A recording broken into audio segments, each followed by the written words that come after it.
Greetings, friend of karmic affinity. Have you ever lain awake deep in the night, surrounded by total silence, yet with a heart racing in your chest due to nameless anxieties? Have you noticed that fear often appears most intensely, even when, in reality, nothing terrible is actually happening before your eyes? We often allow those invisible ghosts to dominate our lives. But try to imagine a life where your mind is completely free, no longer imprisoned by fear. More than 2,500 years ago, the Buddha pointed out that path.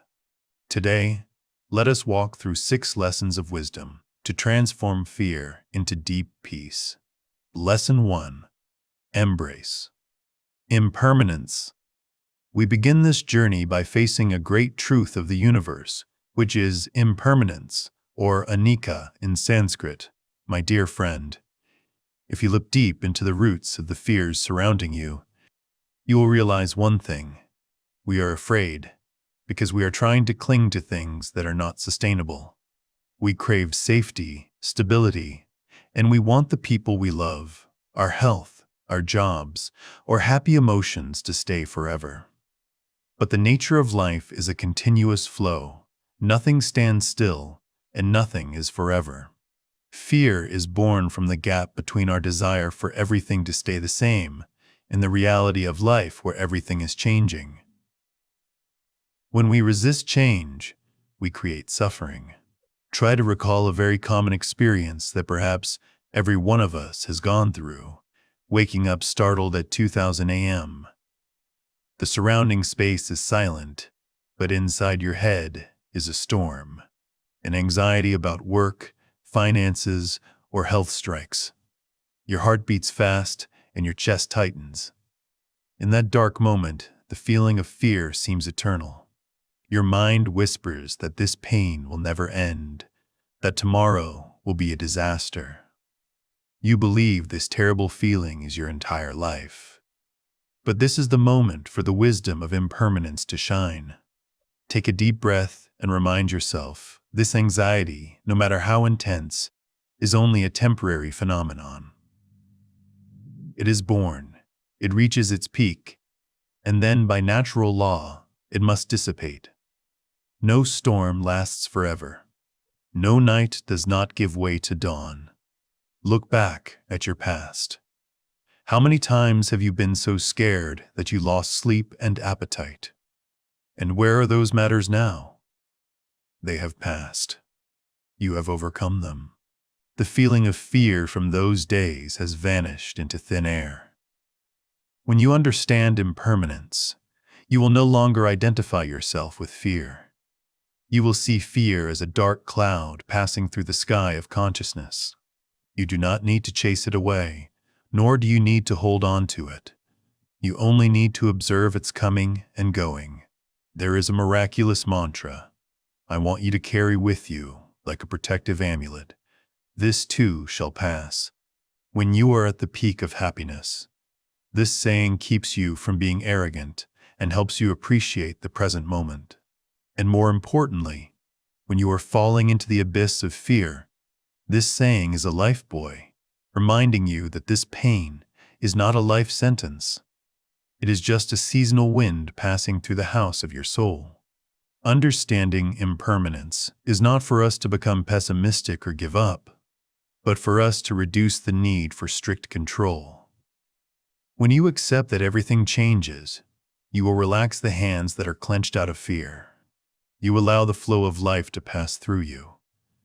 And in that relaxed acceptance, fear will automatically lose its power. You will find a steady peace right in the middle of a changing world. Because you know that you do not need to fight the current, but only need to learn how to lean with the waves. That is the first step to freedom. Lesson 2. See the illusion of fear. My dear friend, after accepting impermanence, we need to take a deeper step to look directly at the nature of the opponent we are facing. There is a shocking truth you need to realize to liberate yourself. Fear is often just a thought. It is rarely the truth. Imagine a visual example with me. Imagine you are standing on the peak of a majestic high cliff. Although your feet are placed in a completely steady and safe position far from the edge, when you look down into the deep void below, your heart still beats erratically, your limbs go weak, and sweat pours out. Why? Because your mind is screening a horror movie about you falling. The actual danger does not exist at that moment. You are still safe. Your feet still touch the ground. But the fear is incredibly real in your sensations. That is the great magic trick of the mind. It forges thoughts into reality to imprison you. But please do not be quick to hate or fight fear. Change your perspective right now. Sometimes, the appearance of fear is not a red alert for you to run away, but a sign that you are standing at the threshold of growth.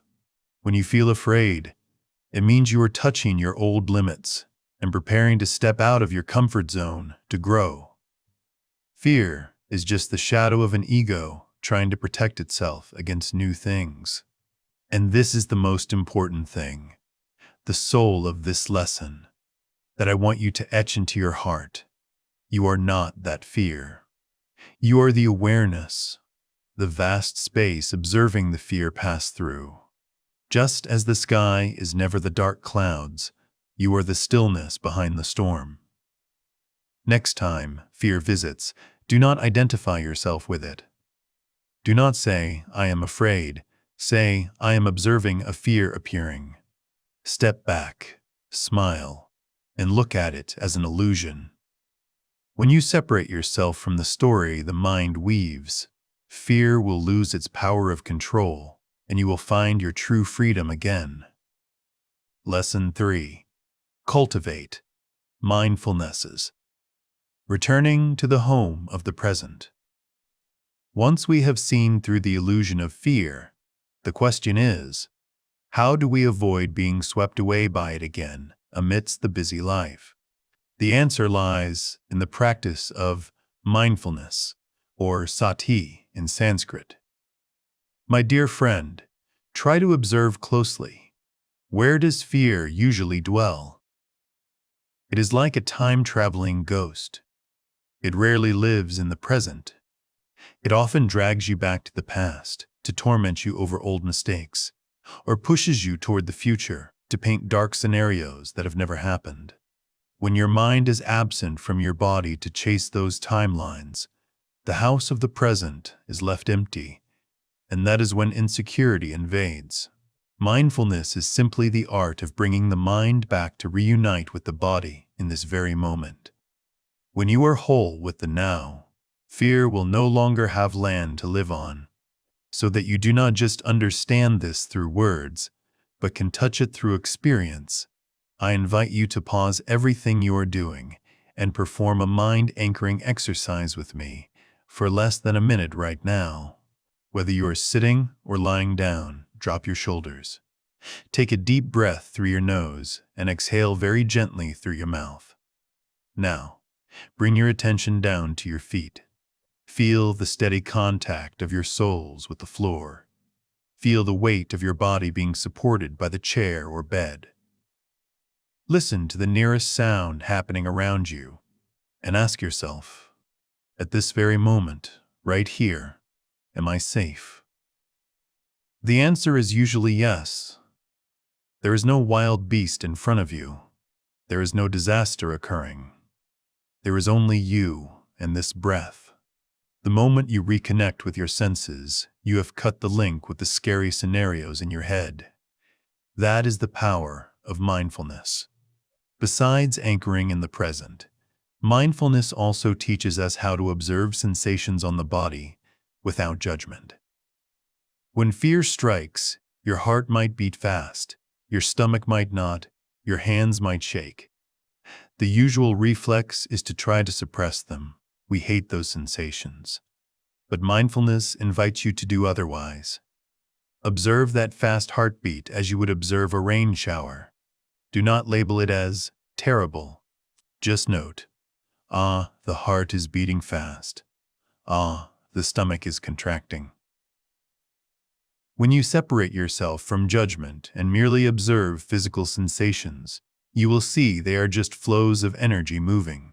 They come, they rise, then they fall and vanish. You become a peaceful shore, letting the waves of emotion wash over and then retreat without even getting your clothes wet.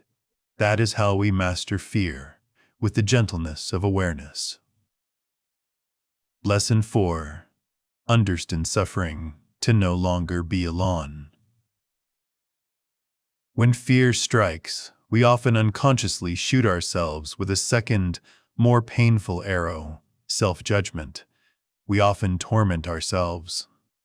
Why am I so weak? Why is everyone else strong while I am trembling with anxiety? We view fear as a personal flaw, a shameful failure to be kept hidden. That very thought pushes us into a prison of isolation.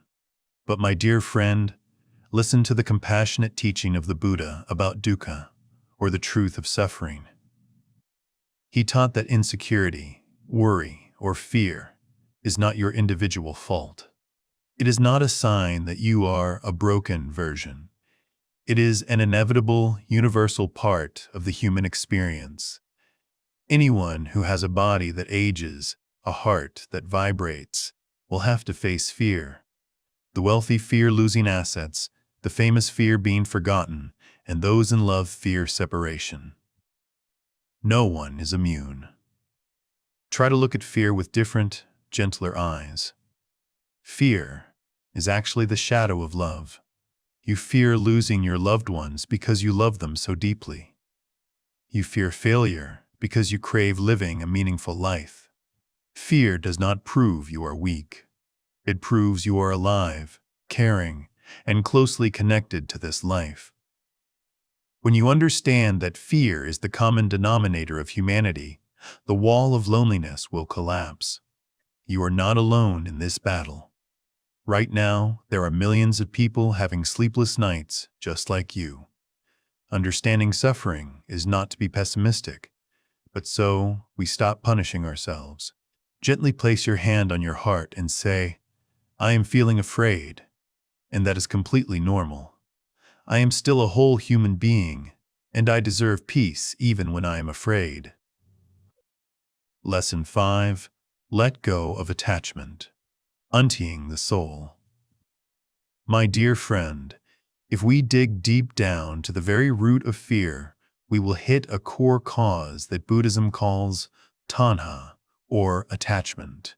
Reflect on this. Why are you afraid? Is it because you are afraid of losing something you are trying to hold on to? You fear losing the one you love, losing your job position, losing your health or reputation. Fear, in essence, is the shadow of attachment. We often live with an illusion that, if I control everything, I will be safe. We clench our hands to keep everything according to our will, but look at the image of a handful of sand.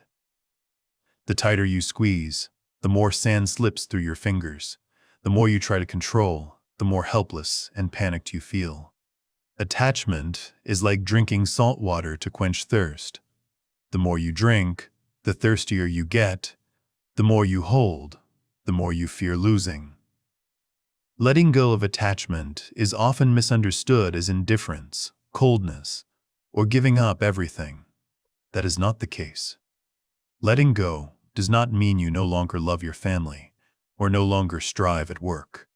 Letting go means you still love with all your heart, but you do not bind your happiness to that person's presence. You understand they are a free flow, not your property. Letting go means you still work your hardest with full dedication, but you do not get attached to the final result. You sow the seeds and tend the tree, but you do not stand there anxiously forcing the tree to bear fruit immediately. Another deep aspect of fear is attachment to the self or the ego. We fear being judged, fear failure because we identify ourselves with titles and external successes.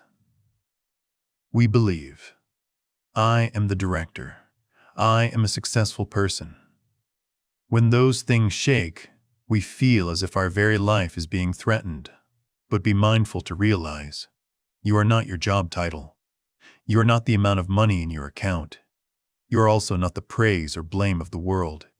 Those are just the clothes you wear in the play of life. When you dare to take those clothes off, not letting them define your human value, the fear of loss will automatically vanish. Learning to let go is learning to open your palm. When your hand is clenched, you cannot receive anything more. But when your hand is open, you can receive the whole world. Instead of trying to control the flow of life, learn to trust and flow with it. When you are no longer attached to things, having to be this way or having to be that way, you will find absolute freedom. Fear will have no place to latch onto, and your soul will become light and vast like a cloudless sky. That is the root of fearlessness, being no longer afraid. Lesson 6. Cultivate emptier. Patience. The power of calmness. When facing fear, what is our strongest instinctive reflex? It is haste. My dear friend, fear hates waiting and the gaps of the unknown. When anxiety strikes, our mind urges us to do something immediately, to find an answer immediately, or to escape this uncomfortable feeling as fast as possible. That very hurry and impulsiveness adds fuel to the fire, turning a small spark of anxiety into an uncontrollable forest fire. That is why the 6th lesson, patience, becomes the most important armor to protect your soul. In Buddhism, patience is not enduring humiliation or suppressing emotions. Patience is the ability to maintain calmness and clarity right in the heart of uncertainty. It is the capacity to sit still with discomfort without reacting impulsively. Imagine you are walking in a pitch-black tunnel. Fear will scream at you to run fast, to rush forward to find light. But in the dark, running wildly only makes you more likely to trip and get hurt. Patience is the wise guide, reminding you to take one step at a time, slowly, feeling your way and being cautious. You accept that you do not see the exit right now, but you trust in every step you are taking. And the most important aspect of patience I want to share with you is patience with yourself. Anxious people are often very harsh with themselves. You blame yourself for why the fear hasn't ended yet. Why am I so weak? Why have I been practicing for so long, but my mind is not yet at peace? That impatience to fix oneself is actually a form of subtle violence. My dear friend, healing is a journey, not a sprint. A physical wound needs time to close. A tree needs time to flower. And your soul also needs time to recover from traumas. You cannot force a flower to bloom by using your hands to pull the petals apart. Be gentle with yourself. When fear returns, do not be disappointed. Welcome it, like a slightly annoying but harmless old friend. Say to yourself, I am afraid, and that is okay. I allow myself time to overcome this. When you stop rushing, stop forcing yourself to be fine. Immediately, you will see the pressure on your chest decrease by half. Patience creates a vast space around the pain, giving you enough oxygen to breathe and to see everything more clearly. Remember, the strong person is not the one who goes the fastest, but the one who can still walk most calmly, even when the storm is surrounding them. My dear friend, we have walked together through 6 lessons of wisdom to face the darkness of fear. This journey does not promise a life entirely without storms, but promises a steady mindset for you to walk through those storms without being knocked down. Please etch this final truth into your heart to serve as your own provision. Fear does not disappear when life becomes safe. It dissolves when the mind becomes clear. Peace does not come from external guarantees. It sprouts from internal understanding. If this video brought you relief, please help me spread this wholesome energy with a like and subscribe to the channel so we can continue to accompany each other on the path of awakening. May you always have enough wisdom to see through fear and enough love to embrace yourself. Goodbye, and see you in Serenity. Would you like me to help you summarize these 6 lessons into a short daily affirmation that you can read every morning?